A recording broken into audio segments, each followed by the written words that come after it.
আজ তোমার সামনে একটা সিদ্ধান্ত নেওয়ার সময় এসেছে। তুমি চাইলে নিজের সামর্থ্যের ছায়ার নিচে লুকিয়ে দিন কাটাতে পারো, অথবা আজই সেই দিন হিসাবে বেছে নিতে পারো যেদিন তুমি শেষ মেশ জেগে উঠবে। তোমার সেই সংস্করণ যার কাছে সব আছে, সেই শৃঙ্খলা, সেই শরীর, সেই সম্পদ আর সম্মান, সে তোমার জন্য অপেক্ষা করছে।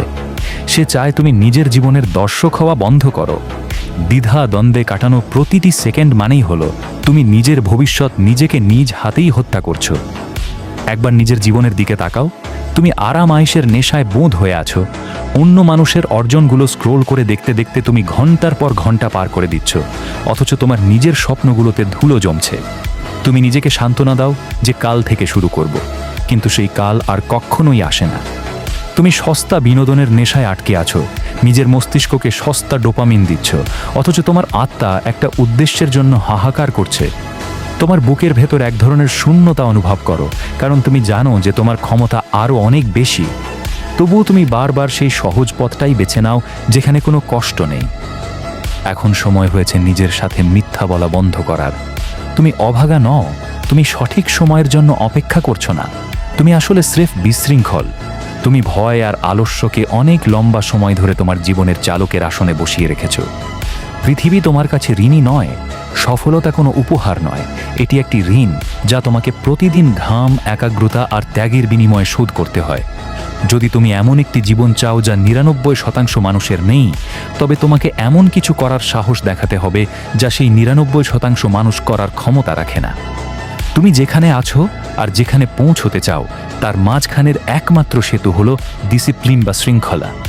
এটি কোনো আবেগ নয়, এটি একটি সিদ্ধান্ত যা তোমাকে নিতে হয় যখন তুমি ক্লান্ত, যখন তুমি বিরক্ত, অথবা যখন তুমি চাপে পিষ্ট, যখন কেউ দেখছে না এবং কোনো তাৎক্ষণিক পুরস্কার পাওয়ার আশা নেই। তখনও কাজ করে যাওয়ার নামই ডিসিপ্লিন। প্রকৃত উন্নতি ঠিক সেখানেই লুকিয়ে থাকে যা তুমি এড়িয়ে চলতে চাও, আর সেটা হলো অস্বস্তি। তোমাকে প্রচেষ্টার দহন আর শেষ রাতের নিস্তব্ধতাকে ভালোবাসতে শিখতে হবে। তোমাকে এমন একজন মানুষ হতে হবে যে মোটিভেশন বা অনুপ্রেরণা ফুরিয়ে যাওয়ার পরেও থেমে থাকে না। পুরো জীবনটা একবারে বদলে ফেলার চেষ্টা করো না, শুধু পরের ১ ঘন্টার উপর নজর দাও, পরের কাজটার উপর মনোযোগ দাও। ধারাবাহিকতা বা কনসিস্টেন্সি হলো একমাত্র জাদু। যখন তুমি প্রতিদিন কাজে নামো তখন তুমি শুধু অভ্যাস তৈরি করো না, তুমি নিজের এক নতুন পরিচয় গড়ো। তুমি এমন একজন মানুষে পরিণত হও যে নিজের দেওয়া কথা নিজে রাখে। এভাবেই তুমি নিজেকে আমূল বদলে ফেলতে পারো। এটি কোনো একদিনের বড় সাফল্যের গল্প নয়, এটি হলো নিজের দুর্বলতার ওপর হাজারো ছোট ছোট বিজয়ের গল্প। ঘড়ি টিকটিক করে চলছে। সময় তোমার একমাত্র সম্পদ যা তুমি কখনোই ফেরত পাবে না, আর এই মুহূর্তে তুমি সেই সময়কে ২ হাতে নষ্ট করছো। প্রতিবার যখন তুমি বলো পরে করব, তখন তুমি আসলে নিজের ব্যর্থতার পক্ষে ভোট দিচ্ছ।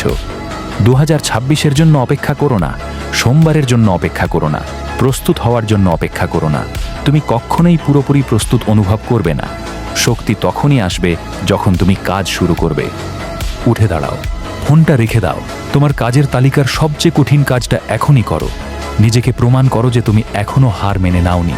তোমার নতুন জীবন ঠিক সেই মুহূর্তে শুরু হয় যখন তুমি সিদ্ধান্ত নাও যে আর নয়, অনেক হয়েছে। কাজে লেগে পড়ো।